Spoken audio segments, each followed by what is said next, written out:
Les métiers de la pêche évoluent dans un des derniers secteurs dépendant entièrement des espèces sauvages. En France, on recense plus de 15 000 marins-pêcheurs, et chaque emploi en mer génère entre 3 et 4 emplois à terre.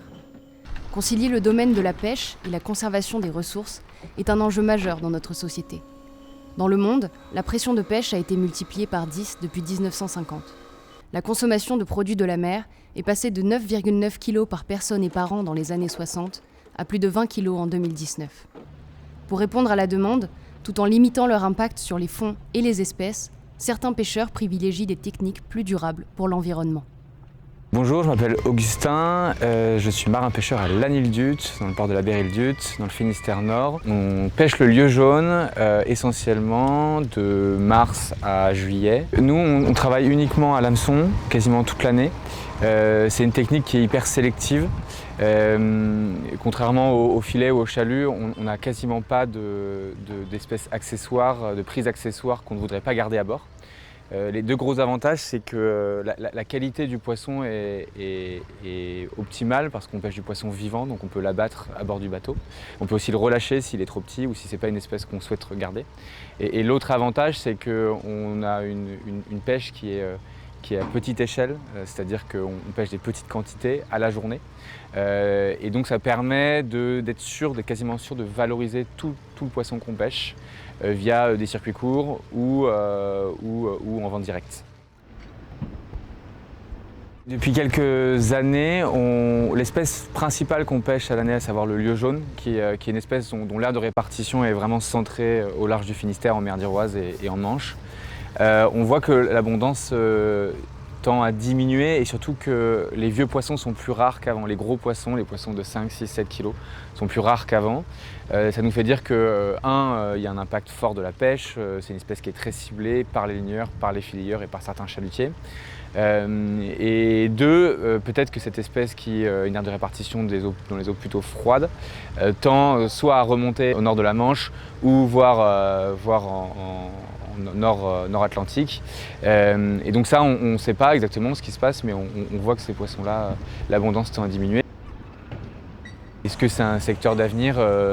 C'est la grosse question qu'on se pose parce que est-ce que les réglementations concernant la pêche qui sont mises en place depuis des dizaines d'années, notamment à l'échelle de l'Europe, est-ce qu'elles vont porter leurs fruits ou est-ce qu'on tend toujours vers une diminution de la ressource à petit feu? Nous, on pêche à la ligne, c'est-à-dire qu'on va vraiment chercher du poisson avec une méthode qui est très peu efficace par rapport aux chalutiers, par rapport aux seineurs, par rapport même aux fileyeurs. Donc si jamais la ressource vraiment continue à diminuer drastiquement, ce sera nous probablement les premières victimes parce qu'on aura du mal à trouver de quoi pêcher. Donc quelque part on est un peu sentinelle.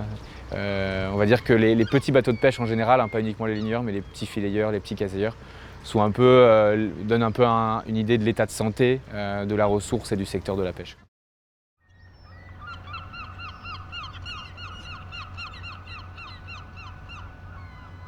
Bonjour, je m'appelle Charles Brenne, j'ai 43 ans et je travaille dans la pêche durable depuis un petit moment et notamment deux grosses activités. Je suis associé de l'entreprise Poiscaille et je suis fondateur et président de l'association Pleine Mer. Alors Poiscaille, c'est la version marine du panier de légumes, donc c'est des casiers de la mer, frais, durables et éthiques. Frais parce qu'on vous garantit une fraîcheur de 48 heures entre la pêche et la livraison pour l'Île-de-France et 72 heures pour le reste de la France. Durable parce qu'on vous garantit que c'est des petits bateaux, moins de 12 mètres, pas de technique destructrice, pas de chalut, pas de drague chez nous, de la plongée, de la ligne, du casier. Et je vous ai dit éthique parce qu'en fait on va mieux rémunérer celles et ceux qui pêchent avec une grille de prix qu'on a élaborée avec eux et qui est nettement au-dessus du prix crié moyen afin de leur permettre d'avoir une meilleure vie et d'éviter d'avoir à surpêcher. Poiscaille en chiffres aujourd'hui, c'est 250 pêcheurs et producteurs de coquillages, 80 salariés, 20 000 abonnés. clairement, aujourd'hui, l'équilibre financier de Poiscaille, il est très délicat. On est d'ailleurs encore en levée de fonds publics pour essayer d'avoir des citoyennes et des citoyens qui vont nous prêter un peu d'argent. Parce que clairement, aujourd'hui, l'équilibre économique est très délicat à tenir dans ce genre de modèle. Et en fait, notre rêve, c'est de pouvoir prouver qu'on participe à l'amélioration des stocks et de l'écosystème marin. Donc on est accompagné pour l'instant par l'INRAE sur notamment l'impact prix, le fait que nos prix soient plus élevés, est-ce qu'on change les comportements des professionnels de la pêche. Et si effectivement on arrive à le démontrer et qu'on arrive à rendre l'entreprise viable économiquement aussi, l'un ne va pas sans l'autre, on avait la volonté éventuellement d'aller s'étendre dans d'autres pays européens. Nous, notre lien à Poiscaille, c'est ça, c'est de se dire on a un acteur qui est capable de prendre du poisson quasiment tous les jours de la semaine, des quantités assez volumineuses, et de nous l'acheter au même prix toute l'année, à un prix qui est intéressant, qui est entre 20 et 40% plus cher que les prix moyens encriers. Et donc, ça nous permet de faire des journées plus courtes. Ça nous permet aussi, puisque Poiscaille prend beaucoup d'espèces différentes, ne prend pas uniquement du lieu jaune ou du bar, ils prennent aussi du rondin, du maquereau, du chinchard. Et ça nous permet de valoriser ces poissons-là qui sont très compliqués à valoriser en vente directe ou en criée. Pleine Mer, qui est une association qui avait comme premier projet, très concrètement, de mettre en ligne une carte de la France avec tous les points de vente directs des marins pêcheurs de France. Donc ça, c'est la volonté, toujours de participer à l'amélioration du prix, enfin l'augmentation du prix de vente au kilo de la vente pour pouvoir permettre aux pêcheurs de pêcher moins ou de vivre mieux. Donc ça, c'était vraiment la vocation de départ. Derrière, on a travaillé sur du plaidoyer. On est extrêmement engagé, notamment dans la lutte contre la pêche industrielle.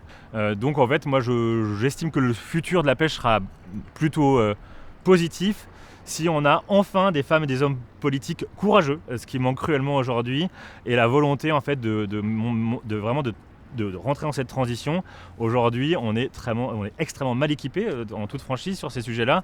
La crise de la pêche du printemps dernier nous l'a encore prouvé, où on caresse dans le sens du poil plutôt ceux qui travaillent de manière industrielle et pas forcément les plus vertueux.